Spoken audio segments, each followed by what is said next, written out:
हल्कू ने आकर स्त्री से कहा, सहना आया है, लाओ, जो रुपए रखे हैं उसे दे दूं, किसी तरह गला तो छूटे। मुन्नी झाड़ू लगा रही थी, पीछे फिरकर बोली, 3 ही तो रुपए हैं, दे दोगे तो कम्बल कहाँ से आवेगा?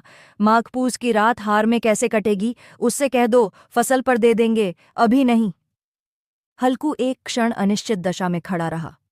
पूस सिर पर आ गया, कम्बल के बिना हार में रात को वह किसी तरह नहीं जा सकता, मगर सहना मानेगा नहीं, घुड़कियां जमावेगा, गालियां देगा।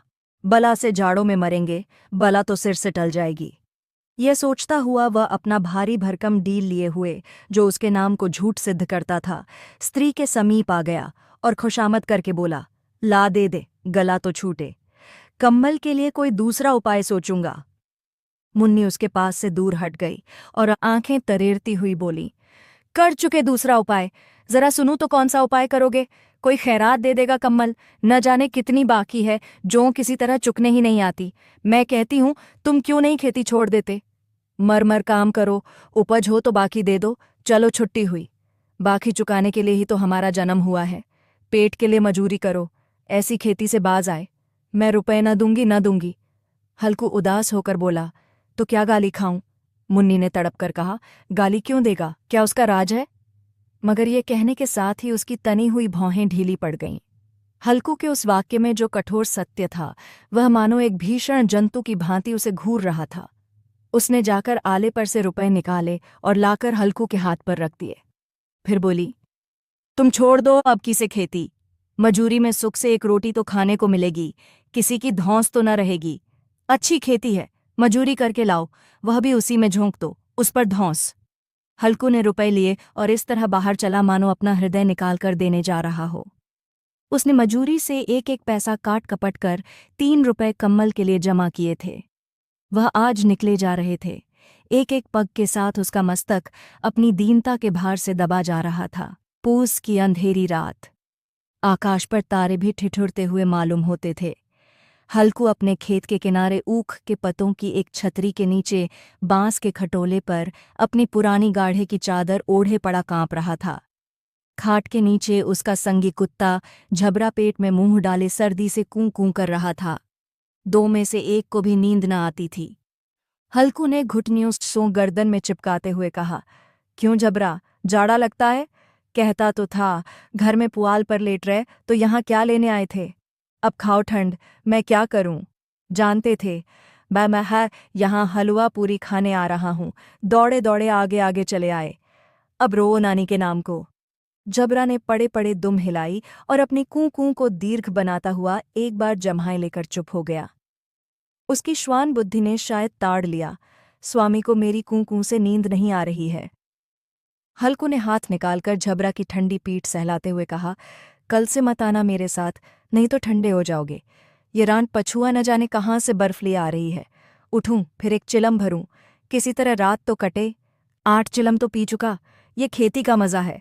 और एक एक भगवान ऐसे पड़े हैं जिनके पास जाड़ा जाए तो गर्मी से घबराकर भागे।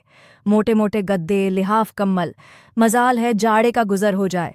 तकदीर की खूबी, मजूरी हम करें, मज़ा दूसरे लूटें। हल्कू उठा, गड्ढे में से जरा सी आग निकालकर चिलम भरी। झबरा भी उठ बैठा। हल्कू ने चिलम पीते हुए कहा, पिएगा चिलम, जाड़ा तो क्या जाता है, जरा मन बदल जाता है। झबरा ने उसके मुंह की ओर प्रेम से छलकती हुई आंखों से देखा।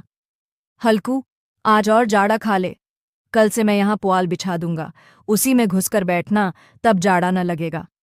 झबरा ने अपने पंजे उसकी घुटनियों पर रख दिए और उसके मुंह के पास अपना मुंह ले गया। हल्कू को उसकी गर्म सांस लगी। चिलम पीकर हल्कू फिर लेटा और निश्चय करके लेटा कि चाहे कुछ हो, अब की सो जाऊंगा। पर एक ही क्षण में उसके हृदय में कंपन होने लगा। कभी इस करवट लेटता, कभी उस करवट, पर जाड़ा किसी पिशाच की भांति उसकी छाती को दबाए हुए था। जब किसी तरह न रहा गया तो उसने झबरा को धीरे से उठाया और उसके सिर को थपथपाकर उसे अपनी गोद में सुला लिया। कुत्ते की देह से जाने कैसी दुर्गंध आ रही थी, पर वह उसे अपनी गोद में चिपटाए हुए ऐसे सुख का अनुभव कर रहा था जो इधर महीनों से उसे न मिला था।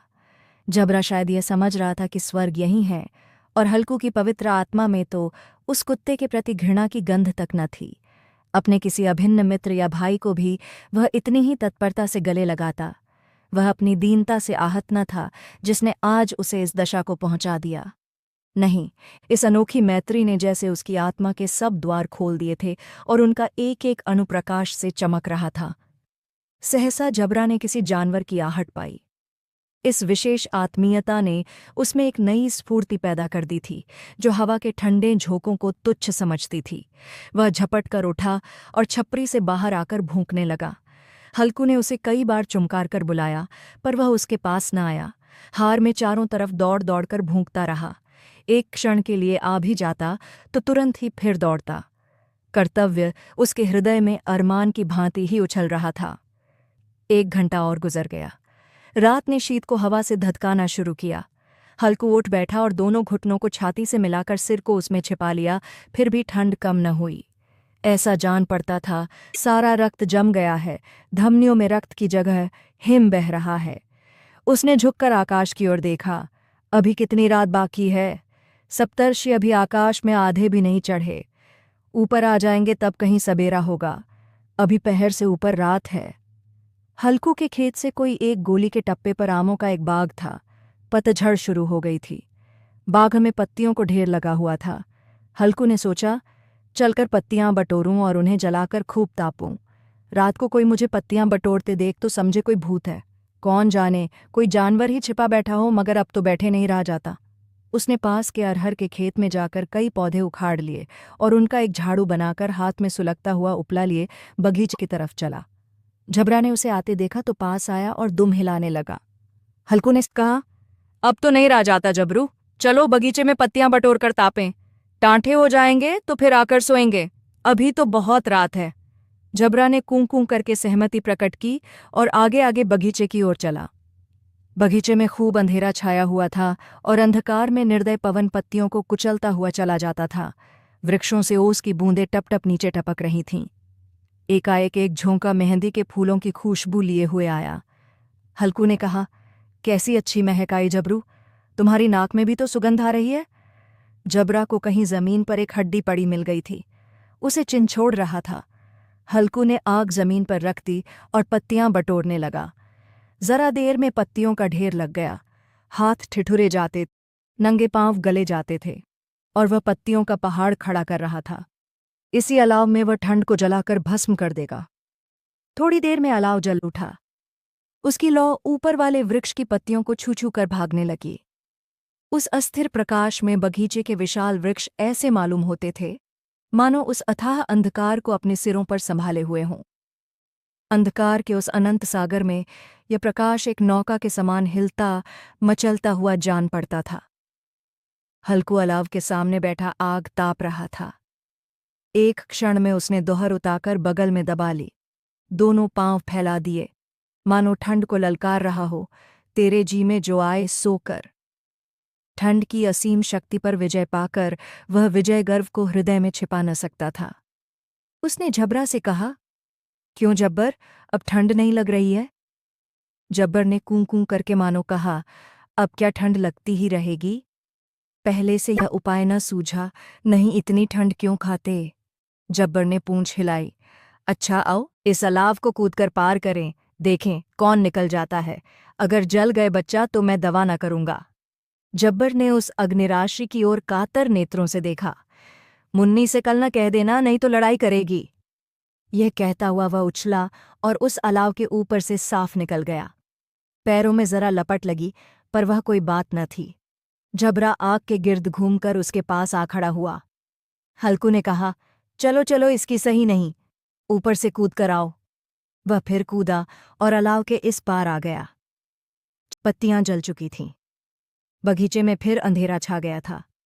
राख के नीचे कुछ कुछ आग बाकी थी जो हवा का झोंका आ जाने पर जरा जाग उठती थी, पर एक क्षण में फिर आंखें बंद कर लेती थीं। हल्कू ने फिर चादर ओढ़ ली और गर्म राख के पास बैठा हुआ एक गीत गुनगुनाने लगा। उसके बदन में गर्मी आ गई थी, पर ज्यों-ज्यों शीत बढ़ती जाती थी उसे आलस से दबाए लेता था। जबरा जोर से भूंककर खेत की ओर भागा। हल्कू को ऐसा मालूम हुआ कि जानवरों का एक झुंड खेत में आया है। शायद नीलगायों का झुंड था। उनके कूदने दौड़ने की आवाज़ें साफ कान में आ रही थीं। फिर ऐसा मालूम हुआ कि खेत में चर रही हैं। उनके चबाने की आवाज चरचर सुनाई देने लगी। उसने दिल में कहा, नहीं, झबरा के होते कोई जानवर खेत में नहीं आ सकता। नोच ही डाले, मुझे भ्रम हो रहा है। कहाँ? अब तो कुछ नहीं सुनाई देता। मुझे भी कैसा धोखा हुआ। उसने जोर से आवाज लगाई, झबरा, झबरा। झबरा भूंकता रहा, उसके पास ना आया। फिर खेत के चरे जाने की आहट मिली। अब वह अपने को धोखा न दे सका। उसे अपनी जगह से हिलना जहर लग रहा था। कैसा दंदाया हुआ था। इस जाड़े पाले में खेत में जाना, जानवरों के पीछे दौड़ना असह्य जान पड़ा। वह अपनी जगह से न हिला। उसने जोर से आवाज लगाई, लिहो लिहो लिहो। जबरा फिर भूंक उठा। जानवर खेत चर रहे थे। फसल तैयार है। कैसी अच्छी खेती थी, पर ये दुष्ट जानवर उसका सर्वनाश किए डालते हैं।